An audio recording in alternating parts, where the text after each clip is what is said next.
Hey guys, welcome back to my channel. So today I am reviewing the L'Oreal Infallible blenders. These are pretty new. They came out on Instagram. That's where I saw them. And they retail for, I believe, $7.99. I haven't seen a lot of reviews on these, so I wanted to make one, even though it's gonna be kind of a boring review. But if you're curious on how these work, just keep on watching. So the first blender I'm going to get into is this foundation blender. They don't call it sponges, they call it blenders. And each one has like instructions on how to use them. So I want to compare it, the denseness to the Beauty Blender. So honestly, they both feel the same dense-wise. Like compared to this Real Techniques one, this one is very, very dense. Like it doesn't have that much bounce to it, but this one has more bounce, which is probably better for a beauty blender. I just want to show y'all how big it's gonna get. So this is the normal size right now. So I'm gonna go wet this and test it out. Okay, so I'm holding it where I put it last, and this got pretty big. It's like the size of my palm now. Since these are infallible sponges, I'm gonna use the L'Oreal Infallible Total Cover Foundation. So I'm gonna use the fatter side.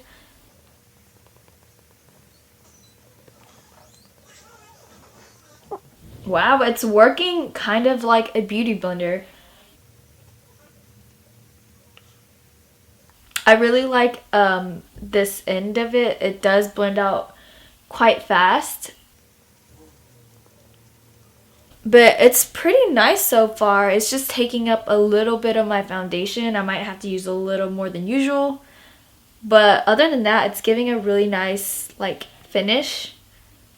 The finish is very airbrushed looking and very natural, but I feel like this is going to be buildable, so I'm going to build it up and see how it blends.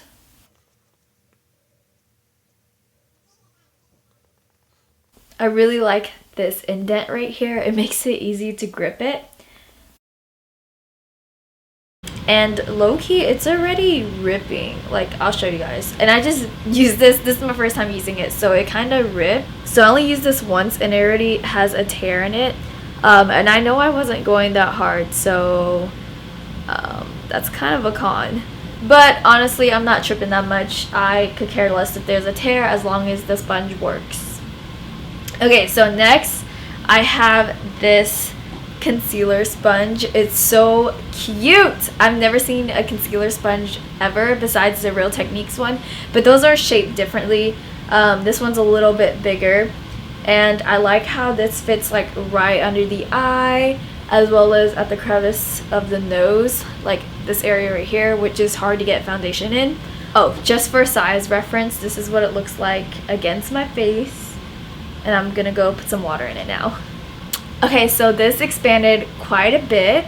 It feels like it has the same bounce. This one's just a tiny bit more dense. I'm gonna go in with my Catrice concealer.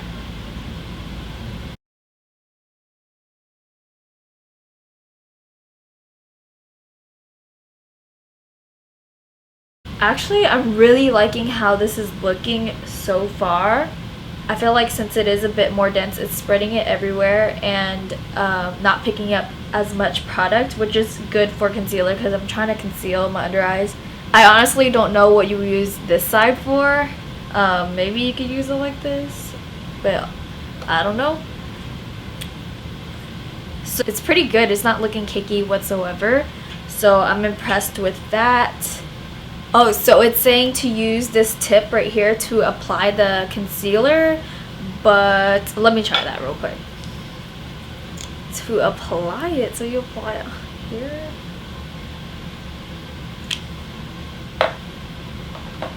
Oh, so you could dot it first with this tip and then blend it. Okay, I don't really do that because I feel like that's an extra step when you could just put it on your face with a doe foot applicator. But I like it because I usually do my eyes first and it's not touching my eyeliner. It's like a perfect point to where I could blend and not worry about putting concealer on my wing. So this claims to deliver aerodynamic control, provide even and easy application, conceal hard to reach places. I feel like all those claims are true. I really do like how this is shaped and cut, and it does blend pretty easily. So I'm impressed with this one so far. Okay, for the last sponge, please don't judge me. I never cream contour, so this is my first time cream contouring, and it's on camera. So if it turns out bad, please don't judge me. And this is the sponge for the cream contouring. So you're going to use this tip to put on the contour and highlight. Again, I don't know why that's an extra step. And then the flat side is used to blend and diffuse. But honestly, I don't know what this side serves a purpose for. So this is how big it is compared to my face. So this is what it looks like with water. This is a very interesting shape, and I really like the color. I love this pop of green or yellow or whatever. But I picked up this Better Skin concealer in the shade medium/deep. Okay, I'm gonna try their tip and apply it on the sponge. This could turn out really good or really bad. And then just, oh my gosh, that's not even my shade. This is way too orange, but we're gonna go with it. So apply it and then blend.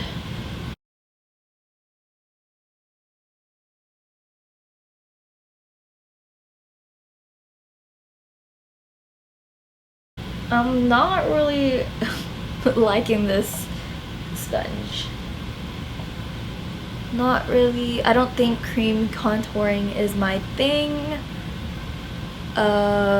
Yeah, this is, and the sponge is so hard to use. It's like super thick, and I feel like my hand is getting a cramp. Yeah, this is not good. So I'm not liking this sponge just because I don't know what I'm doing, and I feel like it picked up a lot of the contour shade because I can barely see it on my face. Yeah, I'm not really a fan of this one. So I powdered my face and I finished the rest of my makeup, and I'm gonna let you guys know my final thoughts on these products. Okay, so this first sponge, I do like this one. It covers a lot of surface area and it gives a flawless look, like an airbrush look to your face.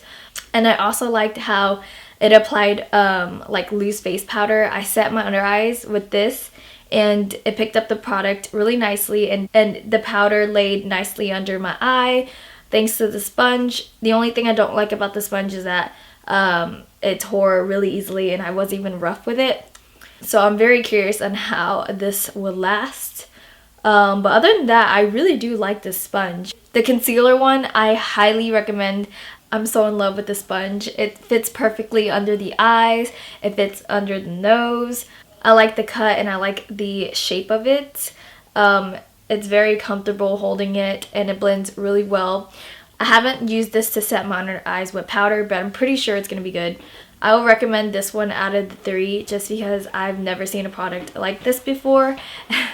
And it just blends so well. I'm very impressed. And then the last one, to me, I don't like it just because it was hard blending out that concealer as well as applying it.